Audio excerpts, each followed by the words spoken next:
தலைப்பு செய்திகள்.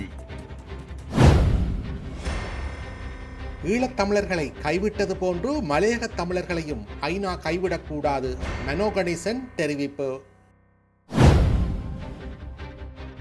இலங்கை கடற்பரப்பில் குறையும் மீன்வளம். சீன நாட்டவர் படுகொலை, 3 சந்தேக நபர்களை கைது செய்ய பொதுமக்களின் உதவியை கோரிய போலீசார். விதிமுறை மீறல் வழக்கு, அமெரிக்காவுக்கு ரூபாய் 4000 கோடி செலுத்த ஒப்புக்கொண்ட டிக்டாக். விரிவான செய்திகள். இறுதிக்கட்ட போரின் போது ஈழத் தமிழர்களை கைவிட்டு அந்த போர் சாட்சியமில்லாத போராக மாறுவதற்கு ஐக்கிய நாடுகள் சபை காரணமாக அமைந்தது. அதேபோன்று மலையக தமிழர்களையும் ஐநா கைவிட்டுவிடக் கூடாது என்று தமிழ் முற்போக்கு கூட்டணியின் தலைவரும் பாராளுமன்ற உறுப்பினருமான மனோ கணேசன் ஐநா வதிவிட ஒருங்கிணைப்பாளரிடம் வலியுறுத்தினார். கொழும்பில் உள்ள ஐக்கிய நாடுகள் சபையின் வளாகத்தில் ஐக்கிய நாடுகளின் இலங்கைக்கான வதிவிட ஒருங்கமைப்பாளரும் ஐநா செயலாளரின் நேரடி பிரதிநிதியுமான மார்க் ஆண்ட்ரோ பிரெஞ்சோவுக்கும் தமிழ் முற்போக்கு கூட்டணியின் தலைவர் மனோ கணேசன் எம்பி மற்றும் கட்சியின் அரசியல் குழு உறுப்பினர் பாரத் அருள்சாமி ஆகியோருக்கு இடையில் சந்திப்பொன்று நடைபெற்றது. இச்சந்திப்பின் போதே அவர் இவ்வாறு வலியுறுத்தினார். குறித்த சந்திப்பு தொடர்பில் அவர் மேலும் தெரிவிக்கையில், புதிய மத்திய மலைநாட்டு பாதுகாப்பு அதிகார சபை என்ற பெயரில் அரசாங்கம் மலையக தமிழ் மக்களின் காணி உரிமையை மறுக்கும் நடவடிக்கையை முன்னெடுத்து வருகின்றது. நீர்பிடிப்பு, புயல், வெள்ளம் மற்றும் மண்சரிவு போன்ற இயற்கை காலநிலை சார்ந்த காரணங்களை காண்பித்து மலைநாட்டில் தமிழ் மக்களுக்கு உறுதியளிக்கப்பட்ட காணி உரிமையை மறுக்க அரசாங்கம் முயல்கின்றதோ என்ற நியாயமான சந்தேகம் எமக்கு ஏற்பட்டுள்ளது. இயற்கை காலநிலை காரணங்கள் எமக்கும் ஏற்புடையவைதான். ஆனால் மனிதர்கள் இயற்கையோடு இணைந்து எப்போதும் வாழ்ந்து வருகிறார்கள். ஒட்டுமொத்த மத்திய மலைநாட்டு மாவட்டங்களில் வாழும் சுமார் 30 லட்சம் மக்களையும் அவ்விடங்களிலிருந்து வெளியேற்ற முடியாது. ஆகவே ஏனைய அனைத்து இன மக்களுடன் இணைந்த எமது மக்களும் காணி உரிமைகளை பெற்று அங்கேயே வாழ வழி செய்யப்பட வேண்டும். குறிப்பாக நுவரெலியா, கண்டி மற்றும் பதுளை ஆகிய மத்திய மலைநாட்டு மாவட்டங்களில் வீதி ஓரங்களில் வீடமைப்பதற்கு காணி வழங்கப்பட வேண்டும். ஏனைய கீழ்நாட்டு பெருந்தோட்ட மாவட்டங்களில் வீதிகளுக்கு அண்மித்த சமவெளி பகுதிகளில் காணி வழங்கப்பட வேண்டும். காணி உரிமை இல்லாவிட்டால் எமது குடியுரிமை முழுமையடையாது என்பதை தெளிவுபடுத்த விரும்புகின்றோம்.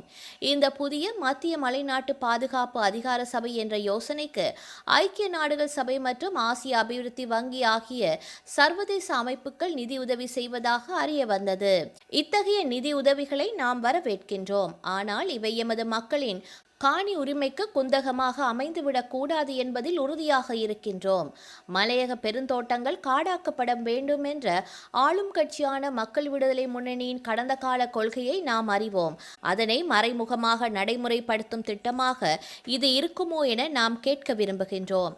எனவே இதில் ஐக்கிய நாடுகள் சபை உடனடியாக தலையீடு செய்து நியாயத்தை நிலைநாட்டி மலைநாட்டில் தமிழ் மக்களுக்கு காணி உரிமையை உறுதிப்படுத்த துணை நிற்க வேண்டும் என்று கோரிக்கை விடுத்துள்ளோம் என தெரிவித்துள்ளார். இலங்கைக்கு சொந்தமான கடற்பரப்பில் மீன் உற்பத்தி கிரமமாக குறைவடைந்து வருவதாக தேசிய நீர்வாழ் உயிரின வளங்கள் ஆராய்ச்சி மற்றும் அபிவிருத்தி நிறுவனம் நாரா தெரிவித்துள்ளது. இது இலங்கைக்கு மாத்திரமன்றி உலகின் பல நாடுகளின் சமுத்திர கட்டமைப்புகளுக்கும் தாக்கம் செலுத்தியுள்ளதாக பொதுவாக அபாயம் என்று அதன் தலைவர் கலாநிதி சனத் தெட்டியாராய்ச்சி குறிப்பிட்டுள்ளார். இந்த நிலைமை திடீரென உருவானது அல்ல எனவும் 2014ஆம் ஆண்டு முதல் இலங்கையை அண்டிய கடற்பரப்பில் மீன் உற்பத்தி வீழ்ச்சி பதிவாகி வருவதாகவும் அவர் தெரிவித்துள்ளார். மீன் உற்பத்தி குறைவடைந்தமைக்கு குறிப்பிட்ட எந்த ஒரு காரணமும் தாக்கம் செலுத்தவில்லை எனவும் உயிரியல் கட்டமைப்பில் ஏற்படும் மாற்றங்களே பிரதான காரணமாகியுள்ளன எனவும் தெரிவித்துள்ளார். எவ்வாறாயினும் இதற்காக எல்னினோ நிலைமையின் தாக்கம் உள்ளதா என்பது இதுவரை குறிப்பாக அடையாளம் காணப்படவில்லை என்பதுடன் இதனால் இலங்கைக்கு நேரடி தாக்கம் ஏற்பட்டுள்ளமை உறுதிப்படுத்தப்படவில்லை. இந்த நெருக்கடி நீண்ட காலமாக வளர்ச்சியடைந்தால் மீனவ மக்களின் ஜீவனோபாயத்தை பாதுகாப்பதற்காக அவர்களை வேறு தொழில் வாய்ப்புகளை நோக்கி மாற்றி அமைப்பது தொடர்பில் கவனம் செலுத்தப்பட்டுள்ளது.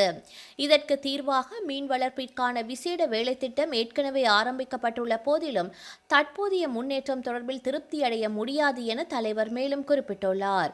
இதேவேளை நிலவும் நிலைமை குறித்து கருத்து தெரிவித்துள்ள தேசிய மீனவ கூட்டுறவு இயக்கத்தின் அழைப்பாளர் ஹர்மன் குமார, மீன்பிடி நடவடிக்கைகளின் போது தடை செய்யப்பட்ட வலைகள் மற்றும் அழிவுகரமான உபகரணங்களின் பயன்பாட்டுக்கு எதிராக விதிக்கப்பட்ட சட்டங்கள் முறையாக நடைமுறைப்படுத்தப்படாமை இந்த மீன்வளம் நசிந்து போவதற்கு பிரதான காரணமாக மாறியுள்ளதாக அவர் குற்றம் சுமத்தியுள்ளார்.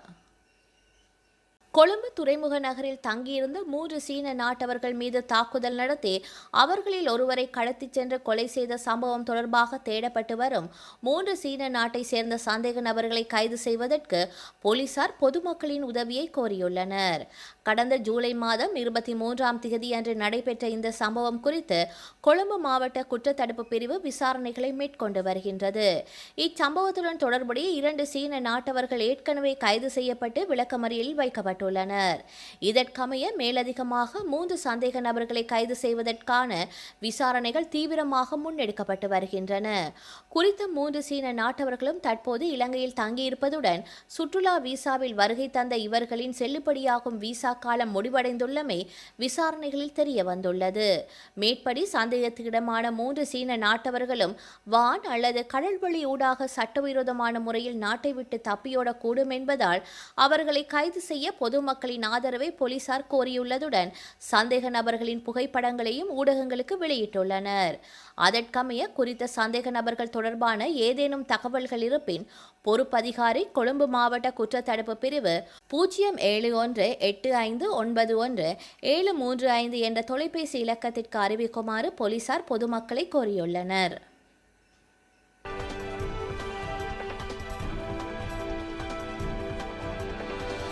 ரஷ்யாவுடன் தொடர் இராணுவ மோதலில் ஈடுபட்டு வரும் உக்ரைன் அரசு தற்போது ரஷ்யாவின் உலக புகழ்பெற்ற குழந்தைகளுக்கான அனிமேஷன் தொடரான மாஷா அண்ட் தி பியார் மீது அதிகாரப்பூர்வமான தடையையும் கட்டுப்பாட்டுகளையும் விதித்துள்ளது.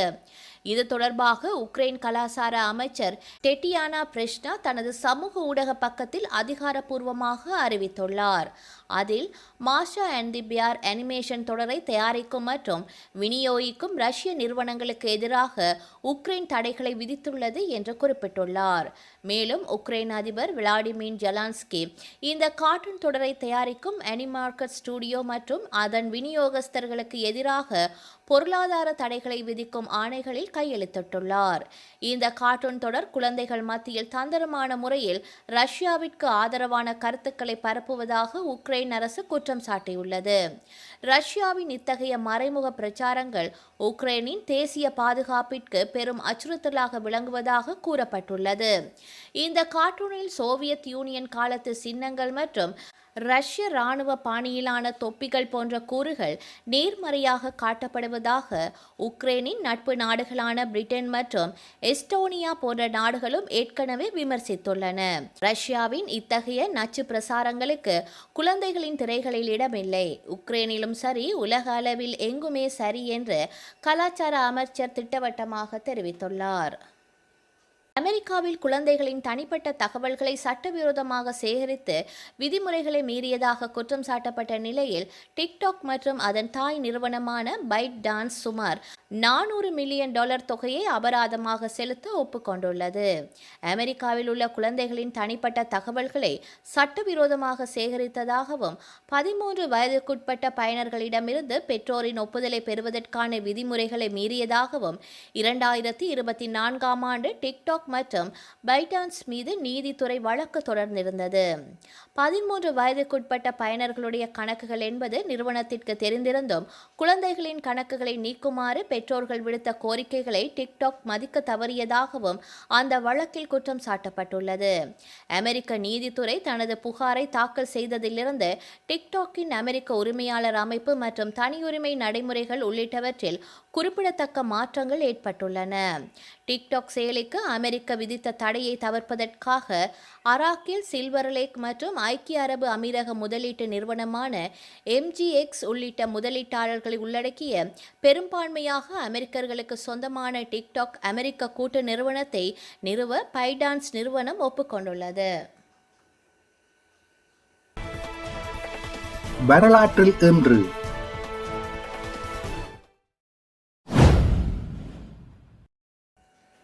1947 இலங்கையின் முதலாவது நாடாளுமன்ற தேர்தல் இடம்பெற்றது. 2007 1918 ஆண்டில் படுகொலை செய்யப்பட்ட ரஷ்ய பேரரசின் கடைசி அரச குடும்பத்தினரான இளவரசர் அலெக்சி, இளவரசி தெனஸ்தாசியா ஆகியோரின் எச்சங்கள் ரஷ்யாவின் எக்டரின்பூர்க் நகரில் கண்டுபிடிக்கப்பட்டன. 2011 லிபியா உள்நாட்டுப் போர். லிபிய தலைவர் முஅம்மர் அல் கடாபி அரச தலைவர் பதவியிலிருந்து அகற்றப்பட்டார். தேசிய இடைக்கால பேரவை ஆட்சியை கைப்பற்றியது. 2013 பெலிவியாவில் சான்ட்ரா குரூசு, டெலா சியேரா ஆகிய நகரங்களில் இடம்பெற்ற கலவரத்தில் 31 சிறை கைதிகள் உயிரிழந்தனர். செய்திகளை உடனுக்குடன் தெரிந்து கொள்ள உடனே சப்ஸ்கிரைப் செய்து பெல் பட்டனை கிளிக் பண்ணவும்.